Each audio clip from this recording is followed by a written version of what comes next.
orúkọ Olúwa ni mo kí wa káàbọ̀ fún ẹ̀kọ́ Bíbélì lónìí yìí. Àdúrà mi ni pé ìbùkún Ọlọ́run yóò wà lórí wa lọ́pọ̀lọpọ̀. Àmín. Kí a tó tẹ̀síwájú, mo ní màmá wa Tómi aya Akínbámi. A jọ wà níbí lónìí fún ẹ̀kọ́ Bíbélì tòní. Màmá, ẹ káàbọ̀ lọ. Ẹ ṣé olóòtú. Báwo ni ilé ìjọsìn yín lónìí? Àlàáfíà la wà. Olúwa gba gbogbo ògo. A dúpẹ́ lọ́wọ́ Ọlọ́run. Bákan náà ní apá àlàáfíà mi níhìn, mo ní bàbá wa Akínlóye Ayọ̀délé tájọ máa sọ̀rọ̀ papọ̀ lórí ẹ̀kọ́ Bíbélì wa lónìí. Bàbá, ẹ káàbọ̀ sórí ẹ̀kọ́ Bíbélì wa lónìí o. Mo kí yín atọ́kùn, ẹ kúlé o. Báwo ni ìjọ Ọlọ́run lónìí? A dúpẹ́ lọ́dọ̀ Ọlọ́run, ìjọ Ọlọ́run tẹ̀síwájú. A dúpẹ́. Gbogbo àwa tí a wà nílé, mo mọ̀ pé a ti ṣetán báyìí fún ẹ̀kọ́ Bíbélì tòní. Ẹ jẹ́ kí a gbàdúrà. Ọlọ́run ayérayé, a dúpẹ́ lọ́wọ́ rẹ fún oore ọ̀fẹ́ tí ẹ fún wa. Pàápàá láti lè jẹ́ alààyè lónìí yìí, ògo ni fún orúkọ rẹ o. A bẹ̀ ọ́ nínú àánú Olúwa, a ń lọ sínú ọ̀rọ̀ rẹ ní àkókò yìí. Ẹ wá bá wa sọ̀rọ̀. Ẹ wá mí sí wa. Atolùgbọ́, atolùsọ, ẹ wá bùkún wa. Ayé wa jẹ́ tó bọ̀ polongo Jésù o. Ìfẹ́ rẹ jẹ́ tó bọ̀ wà nú ayé wa. Tí gbogbo rẹ̀ ní ìkẹyìn eré ìje wa láyé yóò mi ò mọ̀ ní má jẹ́ ó fọ̀ sí wa o. A fi ìgbàgbọ́ béèrè eléyìí nípasẹ̀ Jésù Kristi Olúwa wa. Lẹ́ẹ̀kan sí ibi kíkà wa gẹ́gẹ́ bí àkórí ẹ̀kọ́ tí à ń wò tá a pè ní ìlànà Ọlọ́run fún ètò níbi ọjà títà. A wà ní ẹ̀kọ́ 20 níbi tí a lọ lónìí. Kókó tí a fẹ́ pẹ̀kẹ́lù ó mọ̀ pé ní jíjẹ́ olóòótọ́ nínú okòwò wa. Jíjẹ́ olóòótọ́ nínú okòwò wa. Èmi náà tí mo jẹ́ adarí fún ẹ̀kọ́ Bíbélì lónìí ni Venerable Adéyẹmí Ògúnbíyì. Ibi kíkà wa ní ibi méjì ni. Ibi àkọ́kọ́ ìhìnrere Mátíù orí 13, a wò láti ẹsẹ̀ 3 sí 11 àti 18 dé 23. So màmá wa Tómi aya Akínbámi, ẹ jẹ́ kí a gbọ́rọ̀ Ọlọ́run. Ó sì fi òwe bá wọn sọ̀rọ̀ ohun púpọ̀. Ó wí pé, wò ó, afúrúgbìn kan jáde lọ láti fúrúgbìn. Bí ó sì ti ń fún un, díẹ̀ bọ́ sí ẹ̀bá ọ̀nà. Àwọn ẹyẹ sì wá, wọ́n sì sá á jẹ. Díẹ̀ bọ́ sórí ilẹ̀ àpáta, níbi tí kò lí erùpẹ̀ púpọ̀. Wọ́n sì sọ jáde lọ́gán, nítorí tí wọn kò ní ìjìnlẹ̀. Nígbà tí oòrùn sì gòkè, wọ́n jóná, nítorí tí wọn kò ní gbòǹgbò, wọ́n sì gbẹ. Díẹ̀ sì bọ́ sáàrin ẹ̀gún. Nígbà tí ẹ̀gún sì dàgbà sókè, ó fún wọn pa. Ṣùgbọ́n òmíràn bọ́ sí ilẹ̀ rere, ó sì so èso, òmíràn 100, òmíràn 150, òmíràn 60.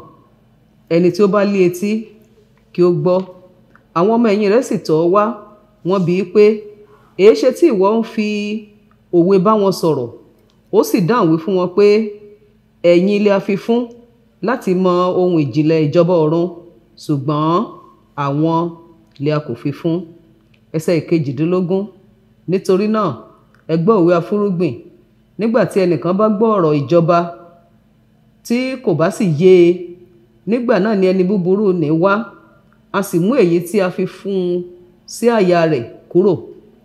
Èyí ni ẹni tí ó gba irúgbìn lẹ́bàá ọ̀nà. Ẹni tí ó bá sì gba irúgbìn lórí àpáta, òun lé ó gbọ́ ọ̀rọ̀ náà, tí ó sì fi ayọ̀ gbà á kánkán, ṣùgbọ́n kò ní gbòǹgbò nínú rẹ̀ rárá.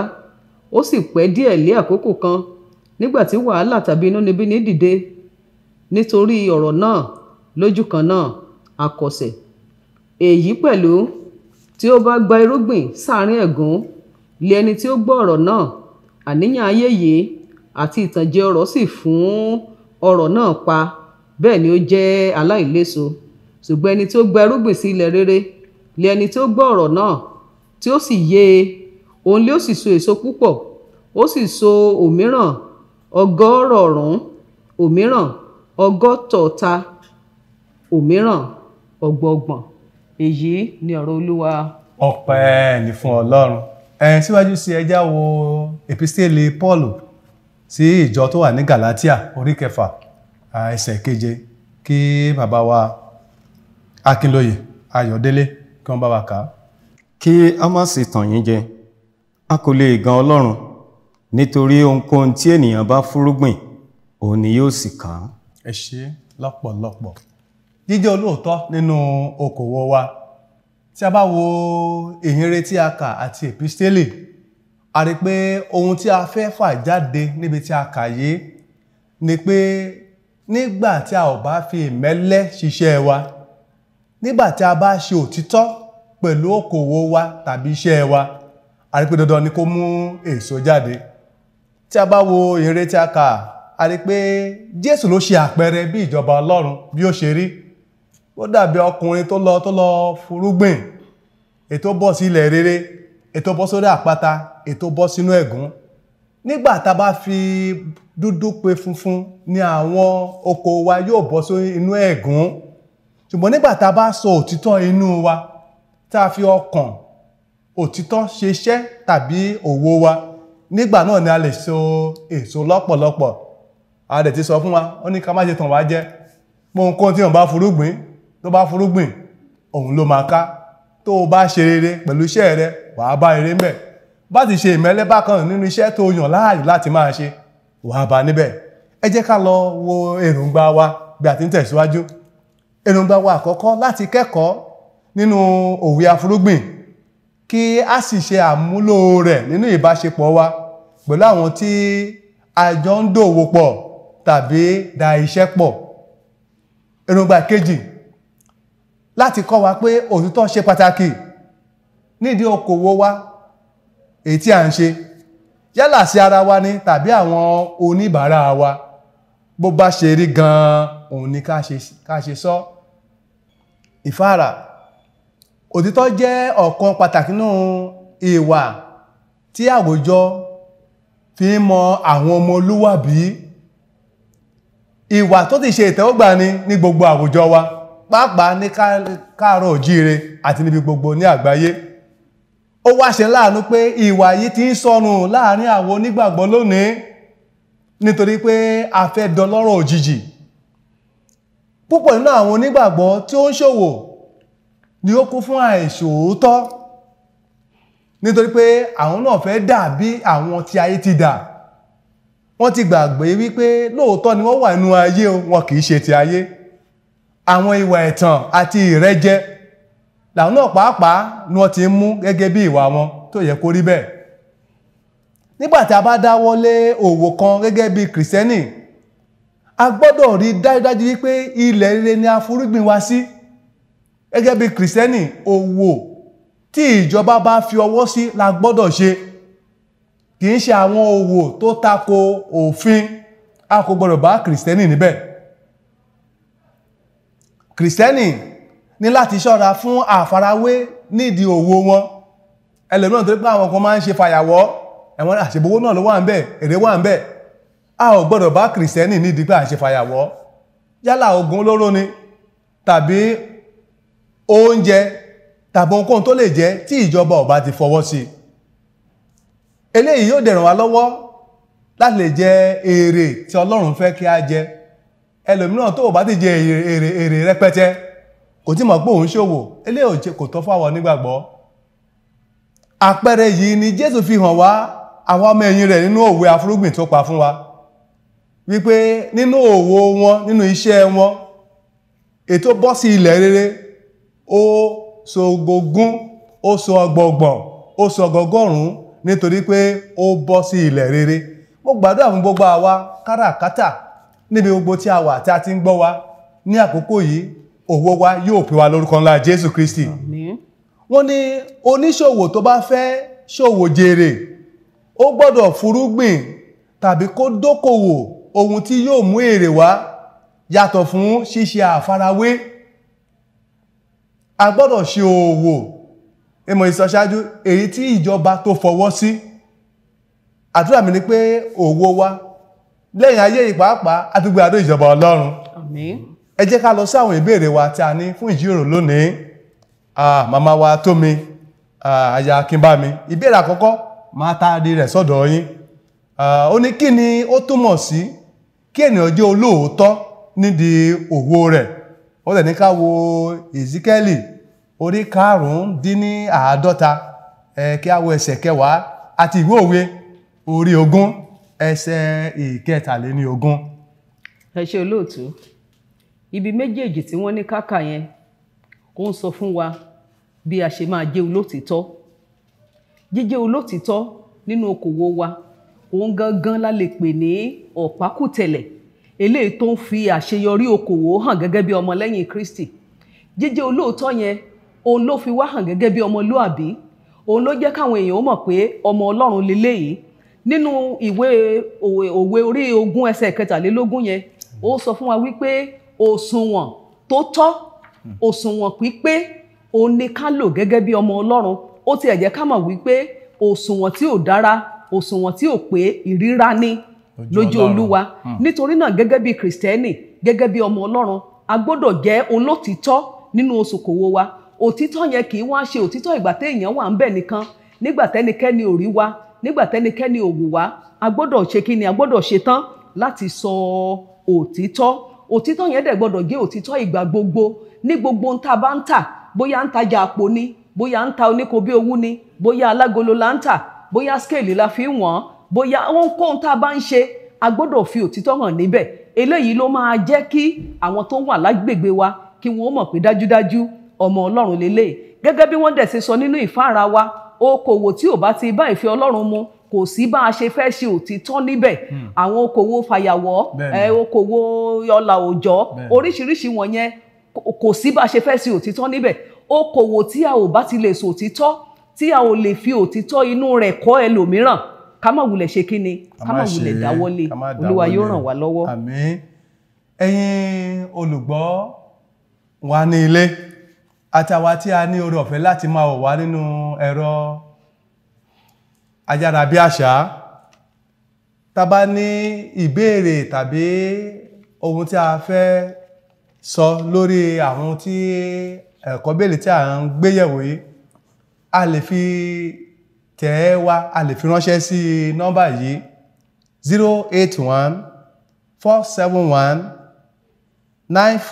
081-471-94733. Lẹ́ẹ̀kan sí 081-471-94733. A lè WhatsApp wa, a ó rí níbẹ̀, a sì dá yín lóhùn ohun tí ń béèrè fún. Láàfikún, bàbá wa Akínlóye Ayọ̀délé, kí ni ohun tí ó túmọ̀ sí jíjẹ́ olóòótọ́ nídòwò òwò wa, pàápàá bí màmá wa Tómi aya Akínbámi bí wọ́n ṣe. Ẹ ṣé atọ́kùn. A rí wípé kí ènìyàn jẹ́ olóòótọ́ nídìí okòwò, ó túmọ̀ sí wípé èèyàn ò fi dúdú pe funfun nínú ìrìn àjò rẹ̀, èèyàn ò sì mú èrú mọ́ gbogbo ohun tó ń ṣe nínú ìrìn àjò yẹn, nítorí wípé ọ̀pọ̀lọpọ̀ àwa Kìrìsìtẹ́nì gan lákòókò yìí, òun gan là ń ṣe ohun tí ò tọ́, tó jẹ́ pé àwọn ènìyàn sì ń nà ká àléébù nínú ìrìn àjò yẹn. So ẹni tó bá fẹ́ jẹ́ olóòótọ́ nídìí okòwò rẹ̀ kò gbọ́dọ̀ fi dúdú pe funfun. N tó bá sọ wípé báyìí ni, báyìí náà ni, àwọn èèyàn ó ti mọ̀ fún òtítọ́ lórí gbogbo tó ń ṣe lórí ọjà rẹ̀ yẹn. Ẹ ṣé. Màá taari ìbéèrè kejì náà sọ́dọ̀ yín. Ó ní kí ni a rí kọ́ nínú òwe afúrúgbìn, ètò rọ̀ mọ́ ṣíṣe òwò wa ní ọ̀nà tí Ọlọ́run fọwọ́ sí, pàápàá àwọn ibi méjèèjì tí a wò ní òní, ìyẹn ìrètí Mátíù orí 13 ẹsẹ̀ 18 dé 23, àti Gàlátíà orí 6 ẹsẹ̀ 7, tó tó wá pé ohunkóhun téèyàn bá fúrúgbìn òní yóò ká. Ẹ ṣé atọ́kùn. A rí gẹ́gẹ́ bí ìwé Mátíù ta kà yẹn orí 18, a ti rí níbẹ̀ gẹ́gẹ́ bí a ti ṣe òwe afúrúgbìn yẹn. Ìpele 4 ni. Nígbà tí afúrúgbìn jáde lọ, ó bẹ̀rẹ̀ sí ní fúrúgbìn, in tí ó bọ́ sẹ́bà ojú ọ̀nà bọ́bẹ̀, in tó bọ́ sí orí àpáta ó jáde díẹ̀, ṣùgbọ́n nígbà tó yá tọ́run ṣe ó gbẹ dànù. Àwọn kan bọ́ sí àárín ẹ̀gún, nígbà tí ẹ̀gún bẹ̀rẹ̀ sí ní ṣe ó fún pa. Ṣùgbọ́n ìkan tó ṣe pàtàkì, ó ó bọ́ sí ilẹ̀ tó dára, ó sì mú ọgọ́rọ̀ ọ̀rún àti àwọn tó pọ̀ ó mú jáde níbẹ̀. Ó fi yé wa wípé nínú ìdókòwò wa a gbọ́dọ̀ jẹ́ olóòótọ́. Tá a bá fẹ́ kí a rí ìbùkún, a ò gbọ́dọ̀ mú ọjà ẹ̀rú mọ́ ọjà wa. Bó bá ṣe wá láti ọ̀hún, òun ni a gbọ́dọ̀ gbé kalẹ̀. Kìí ṣe pé nígbà bá mú díẹ̀ a tún wá ta díẹ̀ a tún dá mọ́. Níbẹ̀ gan ọ̀pọ̀lọpọ̀ wọn ó tún máa fi Jésù yìí wọ́n fi máa búra pé Ọlọ́run rẹ rí mi, tó bá jẹ́ pé mo jèrè ju Better Life tàbí mo jèrè kinní kan lóríṣiríṣi yìí, kò gbọ́dọ̀ jẹ́ bẹ́ẹ̀. Ṣùgbọ́n ẹni tó bá ti lè fúrúgbìn sí ipa tó dára, ó di dandan kó mú èso wá. Èso tí ó tẹ́ lọ́rùn, kìí ṣe ọ̀rọ̀ ìbànújẹ́ ni ó mú wá fún, nítorí pé gbogbo àwọn tó fúrúgbìn mẹ́ta yòókù a rí wípé kò sí èso tó jáde fún wọn. Bí èso yẹn ṣe ń jáde, bẹ́ẹ̀ náà ni ó ń de rádaràdá mọ́ wọn lọ́wọ́. Ṣùgbọ́n èyí tó bọ́ sí ipa tó dára, tó bọ́ sí ilẹ̀ tó dára, ó fi yé wa wípé ó mú èso tó dára wá.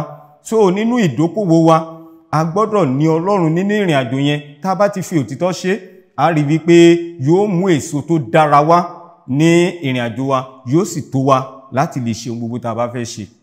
Ẹ ṣé púpọ̀ púpọ̀. Ẹ jẹ́ n béèrè ìbéèrè kẹta kí n ta rẹ̀ sọ́dọ̀ màmá wa Tómi aya Akínbámi. Ó ní kí ni ó gbọ́dọ̀ jẹ́ ìtara Kìrìsìtẹ́nì pàápàá sí ọlá òjọ́ ètò wọ́pọ̀ nídìí òwò lónìí. Ẹ mọ̀ ọ̀gọ́ sáyàn máa ń sọ sí ni pé kí n tẹ̀tẹ̀ bẹ̀rẹ̀ báyìí kó sì ti adín ńlá kí n fi bí àpò owó mélòó kan bẹ̀rẹ̀ kó lọ sí ìlọ́po méjì. So ó tún fẹ́ di sọgúndogójì báyìí. Wọ́n á bèèrè lọ́wọ́ pé kí lohun tí ẹ rí sí ọlá òjọ́ pàápàá níbi okòwò ṣíṣe. Tí a bá wo okòwò wa pàápàá jùlọ lákòókò tá a wà yìí, ọ̀pọ̀lọpọ̀ àwọn ènìyàn, even àwa tá a pera wa ní ọmọ Ọlọ́run, ọ̀pọ̀lọpọ̀ wa la ti ń sáré sídìí ọlá òjọ́ tí ò dẹ̀ yẹ kó rí bẹ́ẹ̀.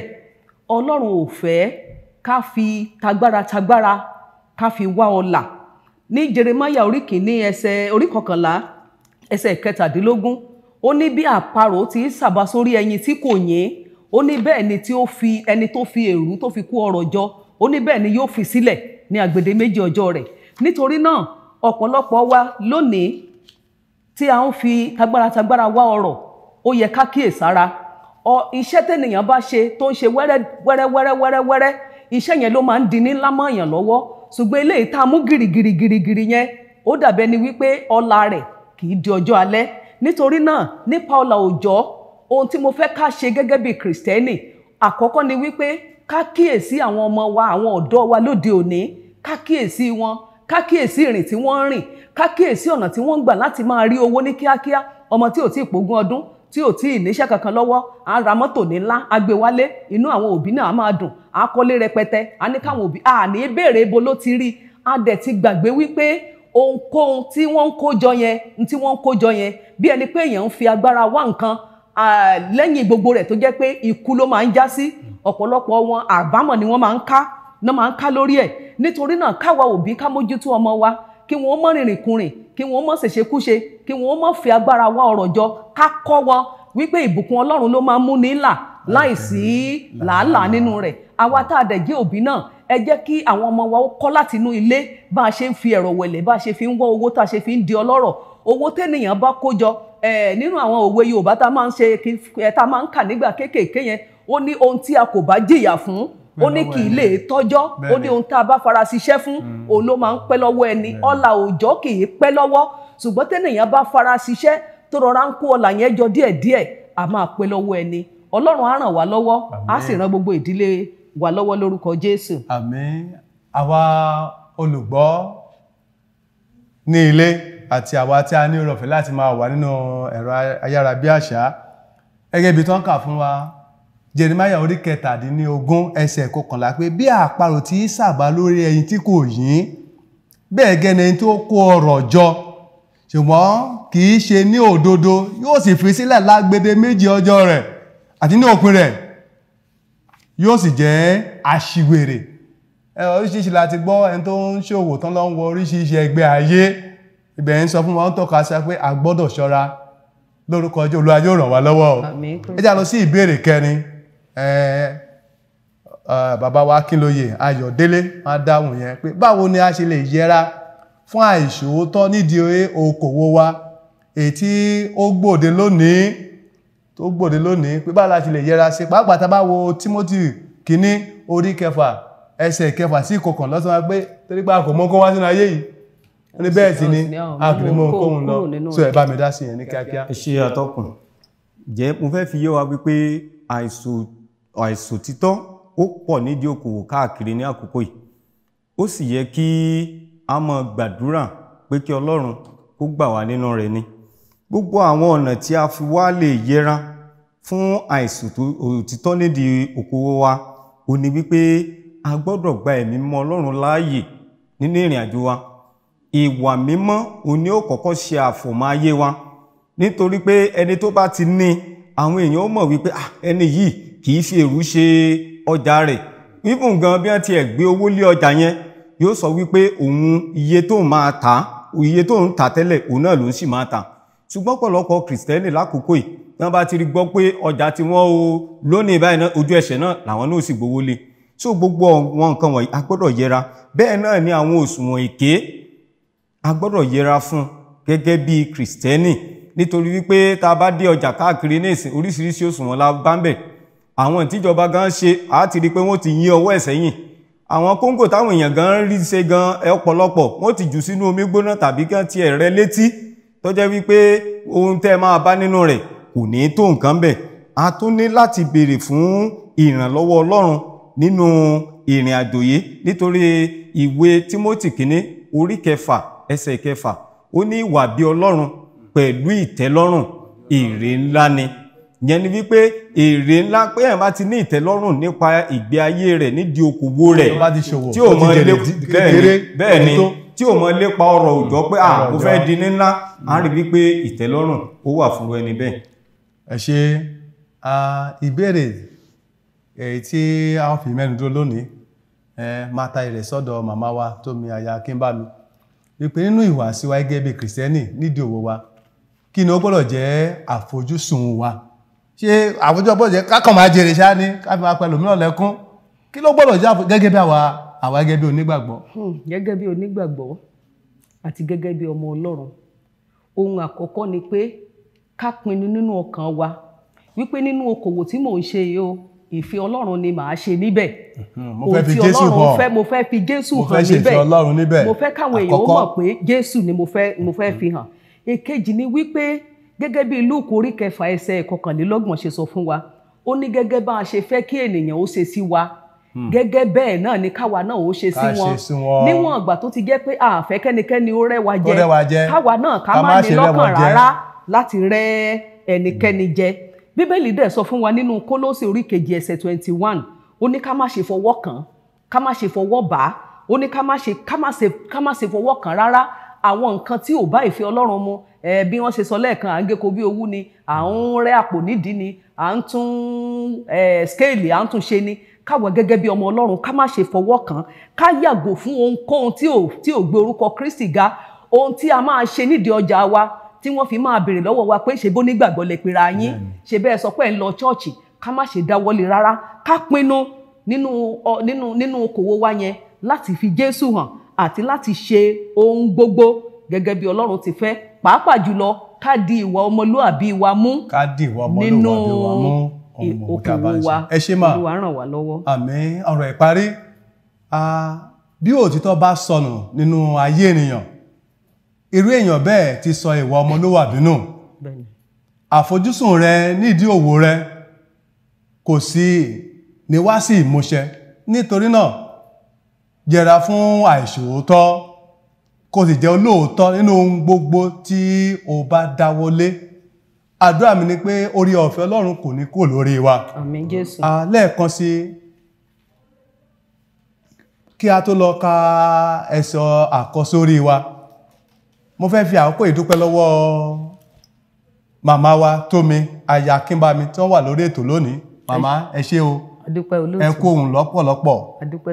Bákan náà mo kí bàbá wa Akínlóye Ayọ̀délé wípé ẹ kú ohùn lórúkọ Jésù ayé ò ní gbóhùn lẹ́nu yín. Àmín Jésù. Mo ní lọ́kàn yín pé tá bá pe màmá wa àti bàbá wa lọ́jọ́ mìíràn ẹ dá wa lóhùn ẹ wá agbára Ọlọ́run.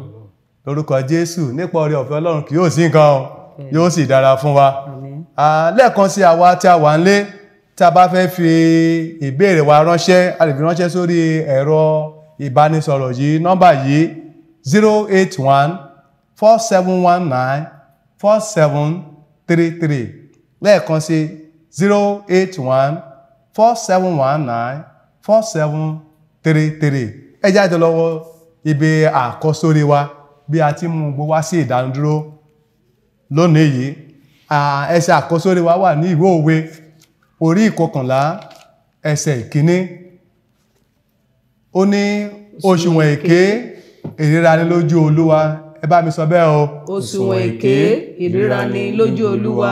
Ṣùgbọ́n òṣùwọ̀n òtítọ́ ni dídùn inú rẹ̀. Ṣùgbọ́n òṣùwọ̀n òtítọ́ ni dídùn inú rẹ̀. Ẹ jáde lọ lẹ́ẹ̀kan sí o.